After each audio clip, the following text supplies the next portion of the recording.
see this big empty space here where there should be a person? That's where a Char would be, if she would watch this. But when I told her a trailer to Pinocchio, she said hell no, because she's not as big of a fan of Pinocchio as me and you. And so we're gonna watch this together because we're into this. Hardcore Pinocchio fans for life.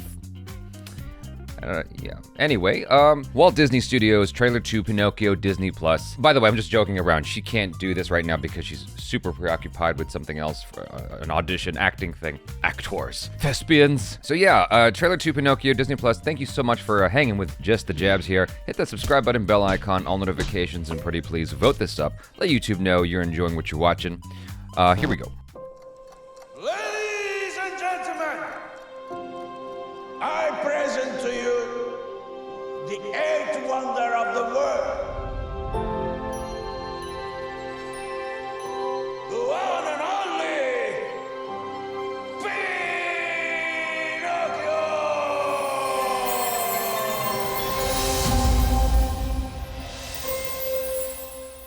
Hello, Pops. Jumping jeepers. An almost real boy.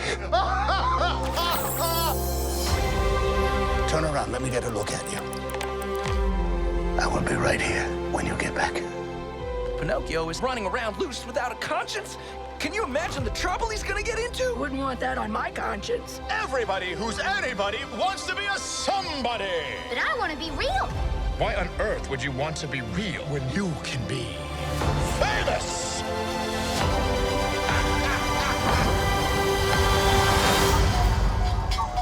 Pinocchio should have been home by now.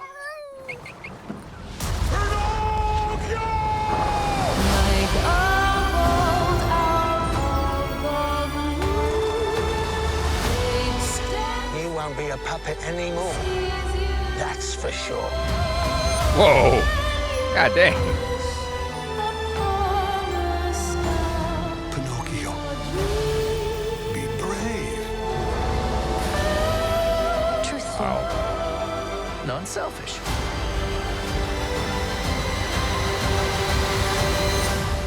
You will always be my real boy.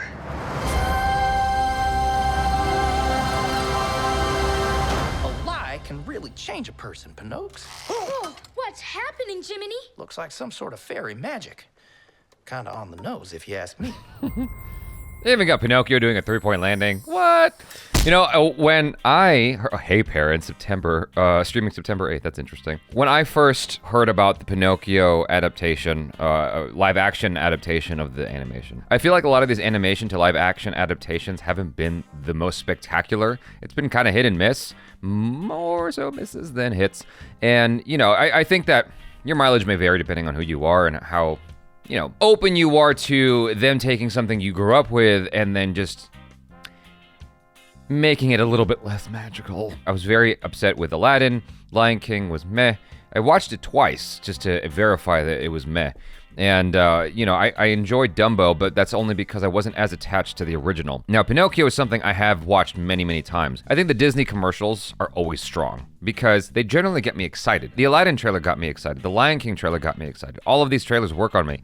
And so it's like, I know what I've experienced before, but it's almost like a toxic relationship with a girl you just can't get away from. It's like, oh God, I know you've lied to me before, but maybe you're telling the truth this time. Maybe this is it. Maybe, we're in for some less toxic times ahead. What a time to be alive, right? It's so neat to be in a time where you can see this animation come to life in this way because it looks so cool.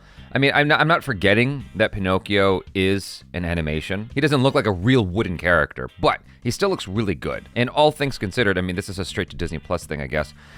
This looks really, really cool for what it is. The sequences at the circus and whatnot, and the whale, it looks larger than life. You know, you kind of forget that those scenes are in Pinocchio. Well, I did anyway. Knowing just the crazy adventure that Pinocchio goes on and getting more previews of that in this trailer, I was like, oh wow, that's really cool. I didn't even consider that. Now I'm like really looking forward to this because initially I was like, oh, you know, whatever. I'll catch it if I catch it. I'll catch it when I catch it. But, you know, kind of like COVID. Just kidding. Haha.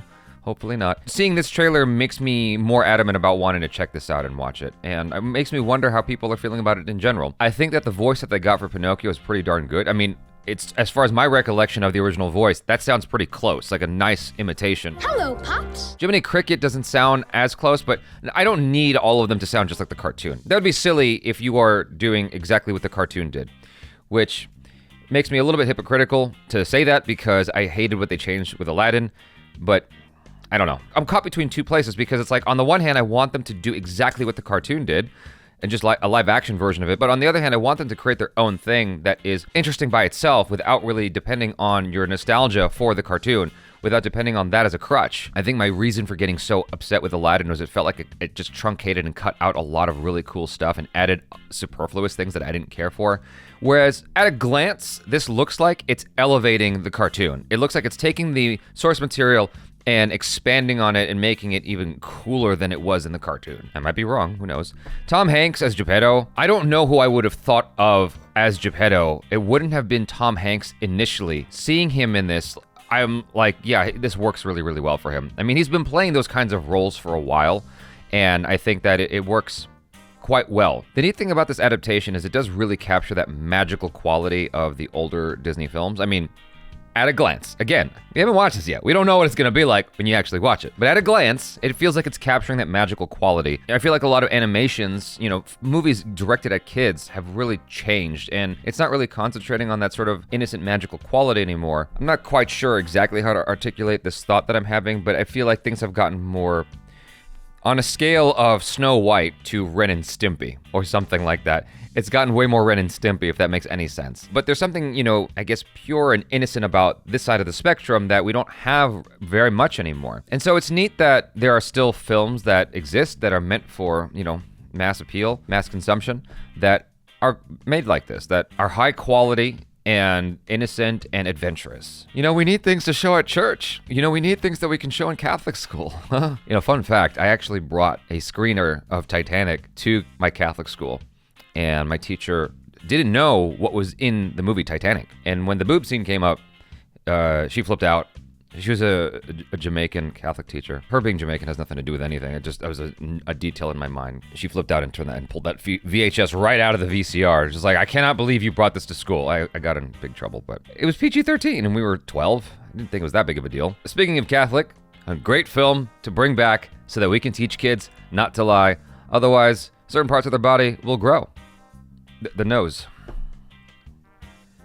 That sounded so bad. Otherwise, they'll get in trouble. Whoa, what's happening, Jiminy? So you guys, thanks so much for hanging out. Hopefully you enjoyed this. Do subscribe, bell icon, all notifications, and pretty please vote this up. Let YouTube know you're enjoying what you're watching, even if you just enjoyed some of it. I'm Jabby Kuwait. Peace out.